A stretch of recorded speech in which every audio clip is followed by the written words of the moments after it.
Good morning, and maybe good afternoon and good evening, depending on where you are. My name is Ulf Andreasson. I work for Sumo Logic here in EMEA, or technically I'm based in Sweden, although it doesn't really make much of a difference today. But I'm going to take you through something or what we do in Sumo with regard to AWS Observability. So I hope you're going to find some value in this and kind of see what we can do. So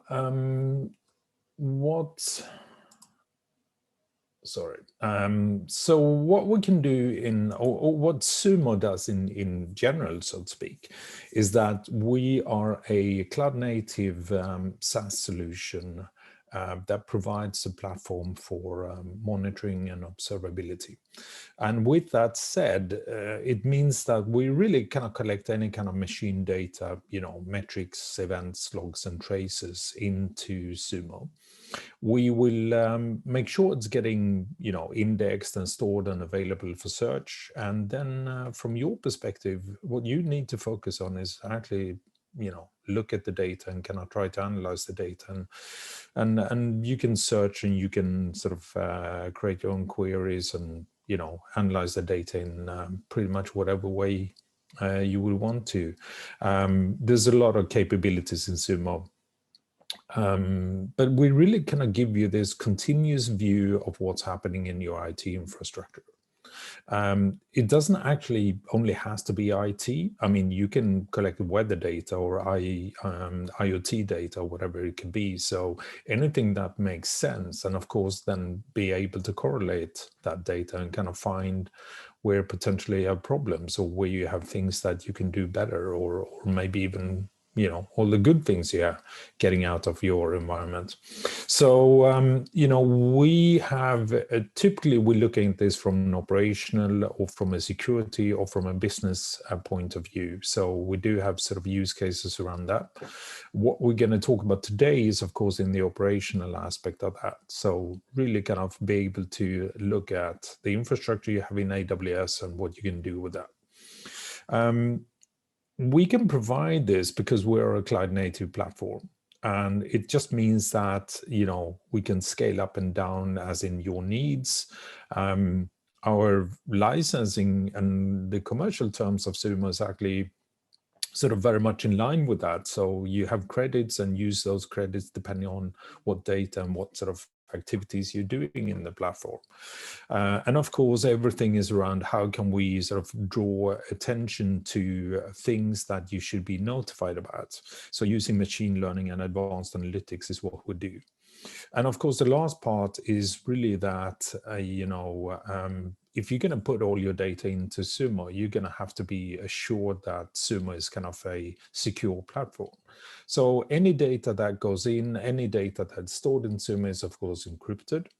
But not just encrypted, we also have a lot of sort of regulations and or certificates and attestations to various compliance standards out there. So, many companies today need to have ISO 2700 or SOC 2 if you're handling any kind of financial or credit cards and things like that. You're going to have PCI DSS, and Sumo has all these kind of attestations. So we can of course help you as well to make sure that any data that you bring into from your perspective and sort of using some of the tools in Sumo to help you to kind of handle your auditors and things like that. That's also something we do. So just kind of note around that, because obviously, security is important when you're putting all the data in sort of in any kind of service in that way. So what we're going to talk about today is specifically sort of AWS. And this actually comes off our report, the Continuous Intelligence Report, which you can download. It's actually, it has kind of a lot of interesting things in here what we are looking at is, of course, what we see from our customers. So some key takeaways here is, multi-cloud is increasing a lot. Azure and AWS is what we see the most, but there's, of course, a lot of sort of on-prem, and GCP is growing. The type of applications is also being kind of more of the modern type applications, which really means that customers are more and more looking at microservices, Kubernetes, containers, ECS, and all those kind of good things. What we've also seen is that the number of data services or applications within AWS is increasing. So last year we saw, or actually the year before that, 2019, we saw that it was a median of 15 different data services in AWS, which last year grew to 26. And, of course, EC2 is one of those which is on the top, as well as S3. IAM is, of course, also there because you're going to have to manage it. But basically, you have a lot of that insight into it there. So, when you have a large environment with a lot of different sort of components, then it's getting more complex and complicated to really kind of be able to monitor that. And we do have a lot of sort of out-of-the-box content for this, which means that you can easily get dashboards and you can easily get views. But what we saw during some time ago is that when you have more and more components spread in more and more different regions, and eventually also multiple different accounts, this is kind of getting more complicated, and you want to have some intuitive way to navigate through all of that information. So that we do using our solution for that called AWS Observability. And we are going to go into demo, so keep me or hang with me for just one more minute, because before we go into the demo, I want to touch on the way that we collect the data. So this is just a subset of what we're collecting and how but I want to focus on how we do it, because collecting data today, it's important to get all those metrics and logs and events that will happen in the AWS environment. But it's equally important to enrich that data so that we know for every single log line or for every single metric that we bring in, we know exactly what account that's associated with, what region, what namespace, and what entity. So we can go in and we can say that this metric belongs to that database and this table within this region and within that account. That makes your way of being able to observe what's happening much more sort of clear.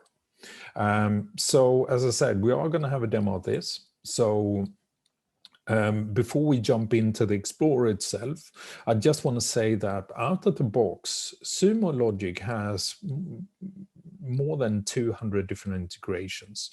So there's anything from Lambdas to CloudTrail to config to Security Hub, both from a security as well as from a sort of operational perspective. But of course, there's not just sort of AWS. We have, if you're looking at from a compliance and security perspective, there's a lot of different tools out there. And some of those, as I mentioned, as well as PCI compliance. So we can help you with that. But you probably also are using sort of DevOps technologies like, containers and Kubernetes. So we have tools for that. But it's not just about what you're running in the environment. It's also how you actually deploy and how you integrate your applications into it. So of course, when you look at Kubernetes, the dev side of that is equally important, right? Tracing, web servers, all the kind of traditional technologies you have there as well, right? So, but yes, today we're going to look at something called the AWS Observability, or what we call sort of technically is the Explorer, and looking at an AWS environment. So with that, I can just open up my Explorer. I could open up some dashboards and I can, I have a lot of other components here that I could use, or I could just go and run a log search directly. But visualizing an environment makes it slightly more easier with Explorer. Because first of all, I can see the hierarchies that I have. So I got my multiple accounts here and I can name them whatever I want. So in this case, I got some dev, some prod, and some stage, and I also got my mobile banking application. Just hovering over it, I can see that I got a number of metrics associated with it, and depending on which of these accounts I'm looking at, it's going to be more or less. This actually, before we go into that, I just want to highlight that this is also what we use for our sort of Kubernetes solution, as well as for kind of tracing and applications in there, right? But that said, I then want to go in and start to look at in specifically my production account, right? Because in the production, that's kind of really where my customers are coming to. Stage and dev is, of course, where I'm developing and making sure that I can get things into production. But looking at what I have, so first of all, not only do I see the different accounts, but I can see all the different regions that are being used within these accounts. When I look in the regions, I can also see the different sort of aspects of services that are being used here. And as you can see on the right-hand side, I'm getting different dashboards depending on what I'm looking at. These dashboards are filtered. And the beauty with this is that I actually only have one single dashboard. But depending on what sort of object in the hierarchy I'm clicking on, I got some association with different sort of dashboards. And of course, one of them is going to be the default one.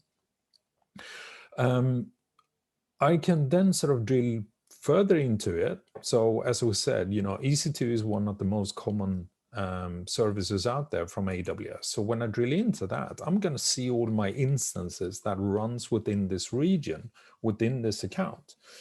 And this is, of course, just going to be an overview or summary slide, but it does have a lot of information here. And, of course, it has kind of what kind of instance types and how much resources I'm using from it. And also we sort of having this honeycomb where I can see sparkline of my CPU usage in this case. And, obviously some of these are running hotter than the other ones, likewise with memory.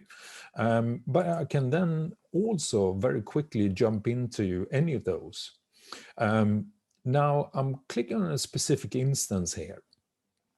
I can go straight into the logs of that instance, or just look at the error logs for it, or I got some associated or recommended dashboards here that I may want to take a look at because this could be of interest.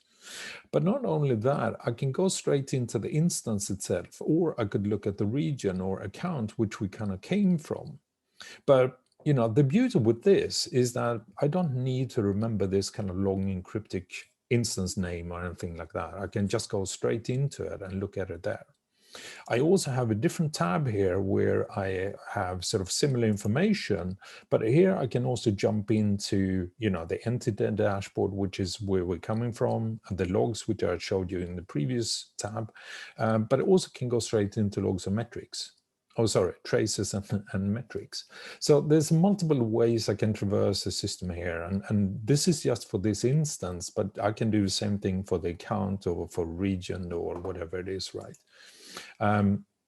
So just kind of quickly show you some more details around this instance. Now, when I go to the instance, I can see the CPU utilization as in for the last 24 hours, but I can also see the detailed view of it. I can see the kind of CPU idle time here, but of course I have sort of different views of CPUs or load average or whatever it may be, right? And there's a lot more, but I also have sort of much more detailed. So if I'm really interested in CPU, I can go into that. One of the things that sort of doesn't come out of the box with AWS is, of course, disk usage. But because we use the Sumo collector to collect all this information, you do get that, and you get it for free. So it's no sort of, custom metric or anything like that. You just have all that there. So it just gives you a very kind of simplistic view of getting to pretty much any data that you have in there that you want to look at. Now, that's kind of from an EC2 perspective. So, and you know, as you can see, we can easily kind of traverse there. What many customers, and as I kind of said though, is that many customers today start to move into the kind of really cloud native type applications and all those kind of good things, which really means, you know, Lambdas, ECS, containers, Kubernetes, name it, whatever you want. But I mean, it's all kind of part of what we can do at Sumo.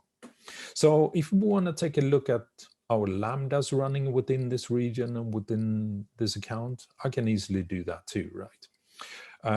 I can see where my callers are coming from.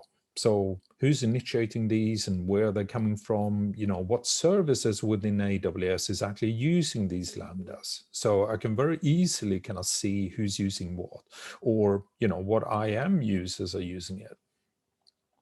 I can see sort of, you know, the top functions by duration. So if there's any kind of Lambda that's starting to spend an awful amount of time there that maybe it shouldn't, or that I didn't expect it to, I can easily get notified around that. And of course, from a performance perspective, I've full view of what's happening. And not only what's happening today, and this is for the last 24 hours. So this may be kind of a bit busy slide or panel. But I can look at it for the last kind of minutes, and I can compare that to what happened yesterday. So this makes it very simple to sort of pivot between, okay, you know, what happened during the last 24 hours versus what's happening right now, or kind of something like that. So there's all sorts of different measurements and metrics you can look at. Not only that, you can of course drill into a specific function and get much more detailed information about that. So the details are there. It's just a question of how and where you want to get to it, right? So now we're effectively using only the after, or looking at the after create function. And here I get an overview of the invocations. Now it doesn't stop there. I can look at it from, you know, from an error perspective. You probably want to be notified when a function is starting to sort of produce errors here. So here I can see some task timeouts and, you know, different sort of versions of it. So whatever I'm using there, top warnings and top errors. And, you know, there's a lot of good breakdown to get there. We don't stop with that. So Sumo also has an integration with CrowdStrike. So we're having a threat intel database there that we can associate with anything that happens within your environment. For whatever reason, it seems to take some time, but yeah. So basically, any kind of IP address or any kind of malicious event here, this is a demo. So I guess it just, yeah. So any kind of IP address or email or whatever kind of user or sort of any kind of sorry, any kind of information that we can use to see what sort of actors or what kind of threats could potentially be within our IT environment is what we actually get, you know, using those IP addresses and emails and whatever we collect is then what we use to sort of identify any kind of actors from the CrowdStrike database. So here, for example, I can see different kind of actors, and we have a very high very high confidence in the maliciousness of this, and therefore I can take actions based on that, right? So just being able to kind of look at the number of threats, we get other ways of comparing this, so we can actually say that, you know, is 27 threats, is that a a very big number, or is it kind of something that every customer sees and you have tools to kind of look at that too? But it just gives you a good overview of what's happening within your environment, not just from an operational perspective, but also from a security perspective. So another thing I wanted to highlight. So we can look at all these things, and that's good. But what I also want to highlight is effectively how we can troubleshoot and what we can do with things.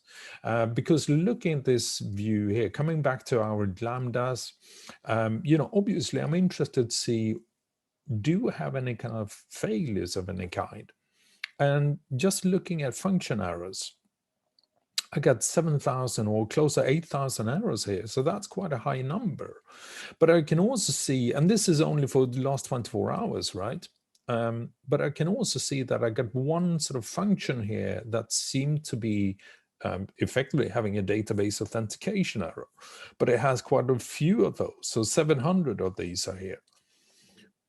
When I look at a kind of failures versus success, based on or kind of laid out over the different functions, I see that this get billing information here, that is actually constantly failing. So we don't even have a single success. And that's kind of quite alarming, because obviously you would want to, this is kind of something like that really kind of stands out, right? So what we can do from there is to kind of just go in to start to look at the logs for that.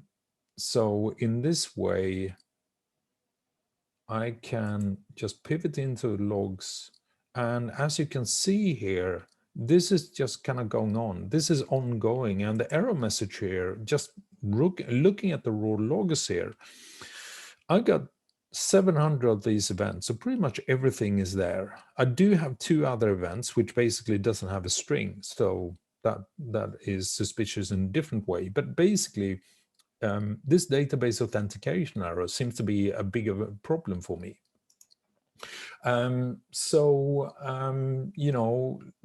This kind of, what we can do here now, let's filter down on the get billing information here, because what I want to see is the kind of type of operations that's taking place with this.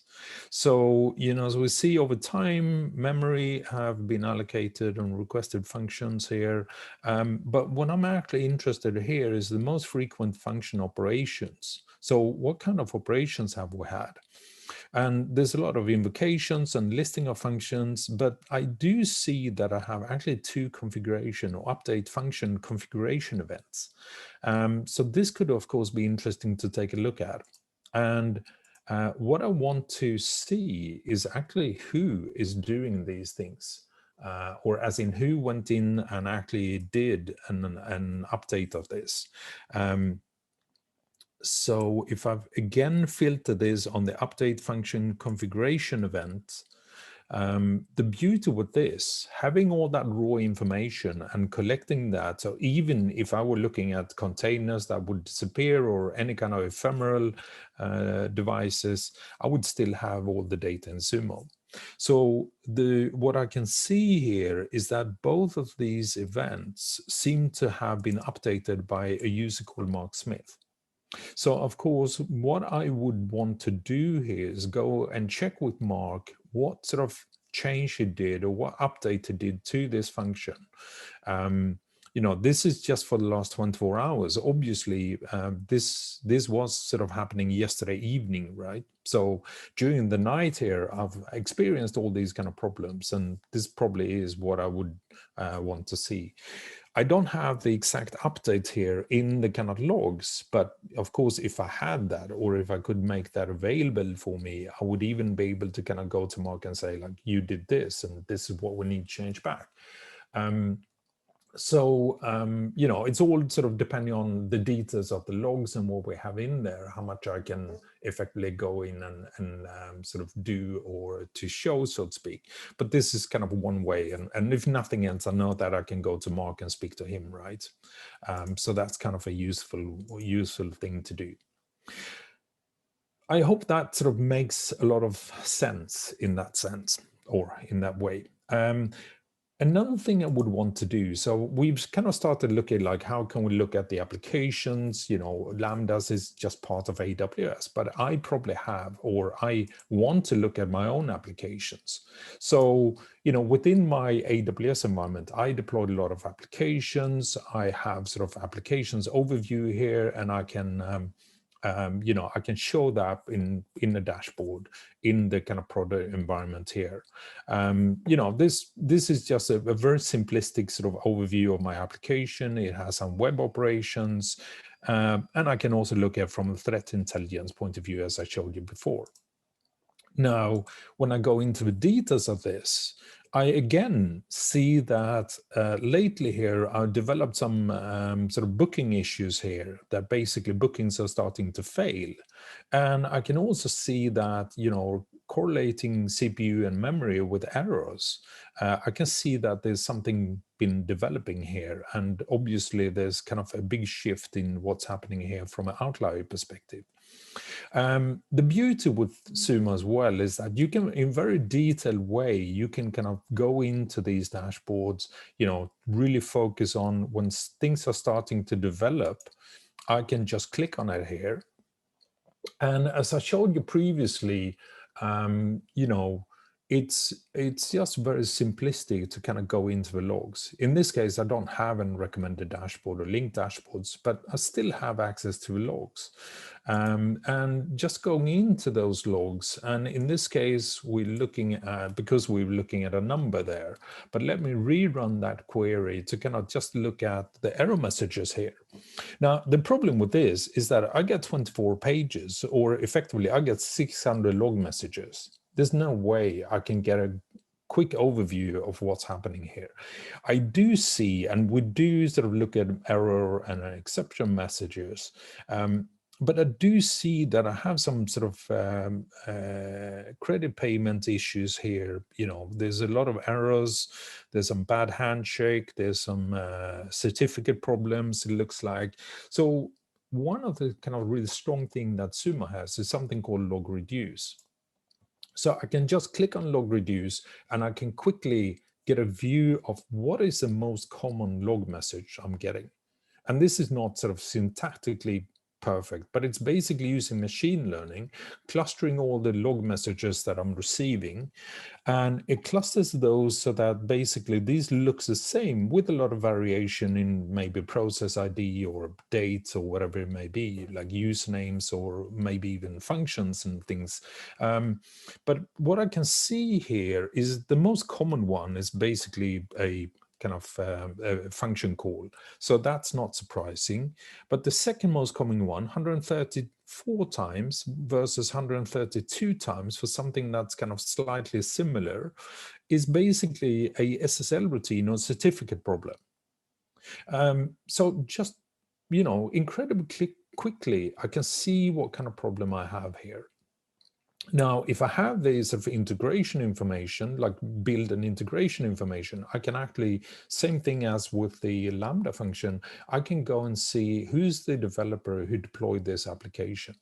Can I go and speak to them, see what's happening here? Because obviously something's kind of failed with regards to the certificate and SSL routines.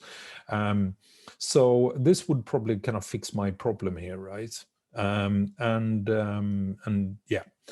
So there's a lot of things, and just the kind of capability of pivoting from sort of metrics to logs to, effectively see whatever you would want to see. That's kind of one of the strong things with Sumo. There is a lot of capabilities in that sense.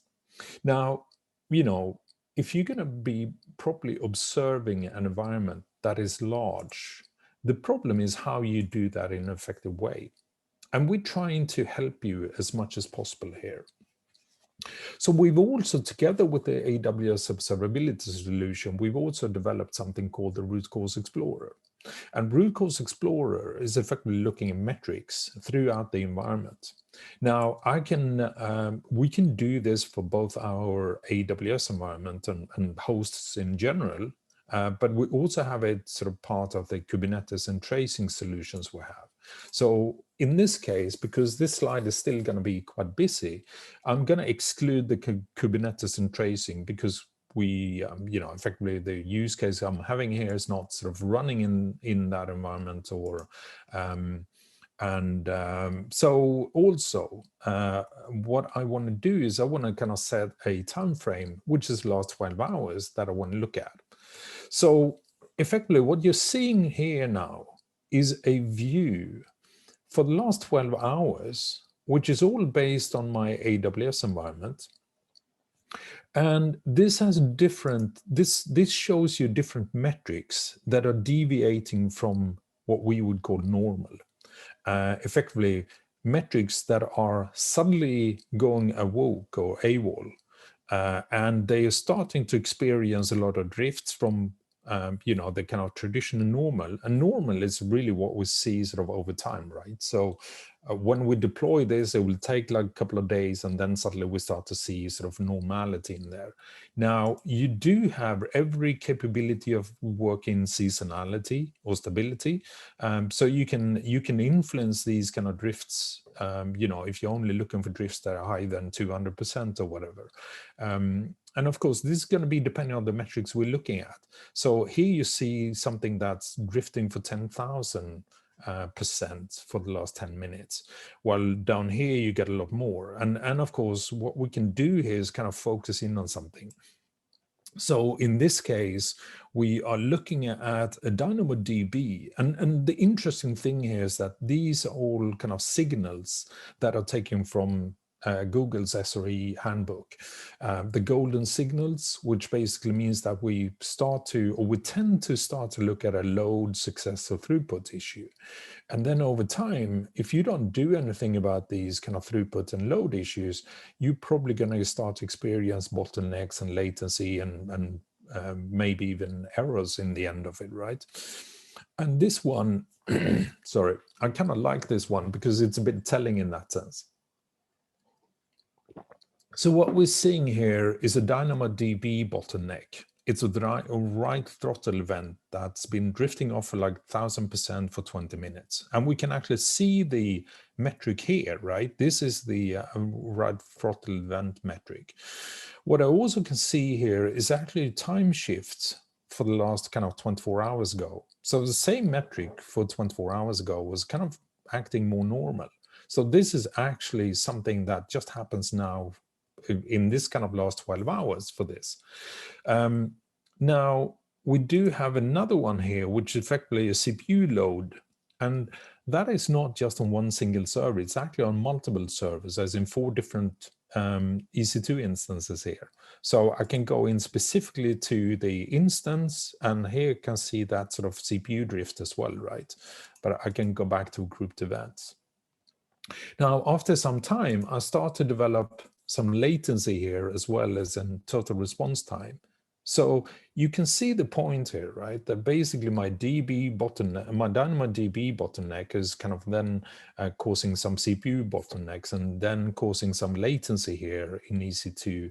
And then I shouldn't say completely, but this is an ELB app error. It does have something to do with this, but it's not sort of strictly correlated. So I would kind of not do it justice in that case. But the point is that I can still sort of go into this. Now, again, we want to have some actionable information from there. So what I can do here is effectively just kind of look into this and I can now see sort of, from a table name here, I can look at the DynamoDB or the different sort of instances of that in the infrastructure. So I can, I'll just go into a log search of this. Yeah, so I have some logs here, but it doesn't seem to be any sort of error message per se. It's always this kind of interesting thing of like, we can look at this from a error message, or it could maybe be just a configuration change. So what I also can do in looking at this is to go into the entity dashboard. That's going to take me straight into the sort of the DynamoDB table here. Now, this one is looking at capacity, but what I'm interested in is any kind of events that are taking place. So when I look at this, there has been someone who's been updating the table. And I got some errors here. Basically, that's kind of capacity, throughput write capacity units failed. So of course, then the interesting thing here is that I can again open this up and I will go into the raw logs, so to speak. And in this case, I will look at the update table. So what I can see here is that actually someone went in and did a write capacity units update, and this someone is actually Ankit Goel. So, and remember that everything of this is in context. So it's within that time frame that we're looking at. This is really kind of what happened at that point in time when we saw the elevation of the kind of oops, sorry, this one. This is at the elevation of the right throttle event, sorry. So, you know, again, I would just have, in this case, I do have actionable info. I can go straight into Ankit. I can speak to him about this and check with him. Now, I do know that normally these read and write capacity units is always set to 5. So obviously there's a bit of kind of known information there. But the point is that even if I didn't know, I can just go to Ankit. I can speak to him about this. So this is kind of concludes what I wanted to show you guys. So, I mean, basically, there's, oh, actually, sorry, no, it's not. We do have one last thing, and that's, of course, you probably don't want to sit there and watch a dashboard or kind of be browsing around for this. So of course, what you can do, and when you kind of start to use the AWS observability in Sumo, you have every possibility to kind of set some alerts, be notified around this. So, you know, any kind of any metric that you would want to look at, you know, high CPU utilization within ECS, for example, just double clicking on this, I can see this is based on a metric, but I could have a alert based on logs as well. In this case, I'm just looking at the metric. I'm averaging out on the cluster name and service name and account. And of course, this is incredibly busy. But I can then say, you know, if this kind of hits a threshold of 85% or whatever, continuously for whatever time frame, and then you want to have some kind of notification. And the notification could be just an email or a webhook or, you know, integration into Jira to open up a ticket immediately or whatever you would want it to be. So there's effectively a lot of kind of capabilities in here in making sure that you're getting alerted by it when you need to actually do something, or just having the capability of fully understanding your environment and kind of look at it from a complete overview of it, right? So anything from just, you know, a very simplistic, holistic overview to getting all the details there and just straight into the kind of, you know, the raw log messages per se. So I'm hoping I've given you a brief and quick and still very useful overview of what you can do with AWS data within Sumo. You know, we looked at like how we can collect sort of logs and metrics and traces and events in there. You know, Sumo is this kind of cloud native scalable system that really just scales with whatever your needs are. We got customers who are ingesting just a few gigabytes, all up to like 270 terabytes for just a couple of hours during different events. So, you know, the scalability is there. And effectively, you know, it's a secure platform with a lot of sort of AI ops, machine learning, call it whatever you want, but with a lot of advanced analytics in there. And of course, you're going to pay for what you use. So the last thing I want to say to you is that go to sumologic.com take out the free trial. You get full functionality for 30 days. You can kind of try it out, ingest data from AWS or even Azure, GCP, or any of the other environments you have. Me and my colleagues here at Sumo is happy to help you.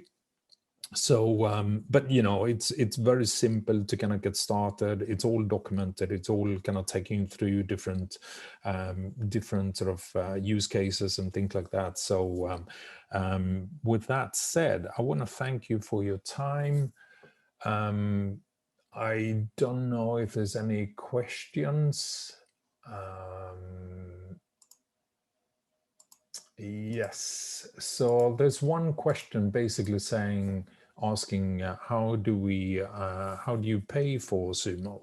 Sumo is all sort of about the amount of data being ingested to us. So we look at sort of effectively the amount of log lines you're sending to us, but there's a small element with regards to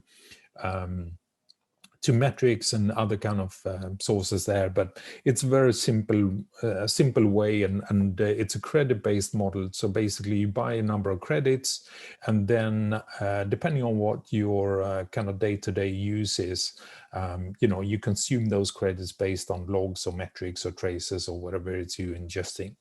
The beauty with this is that you're not paying for any kind of number of seats or any users of Sumo, and you're not paying for the kind of computational part of it. So actually, if you're running some very heavy duty search queries, then you do that as part of a package, so to speak. So we will handle that for you. There's also one question here with regards to retention. So retention is something that, it's part of the kind of credits model and all that, but basically you can, at any point in time, you can go in and set the retention for any specific data source. So you can have maximum retention is 5,000 days.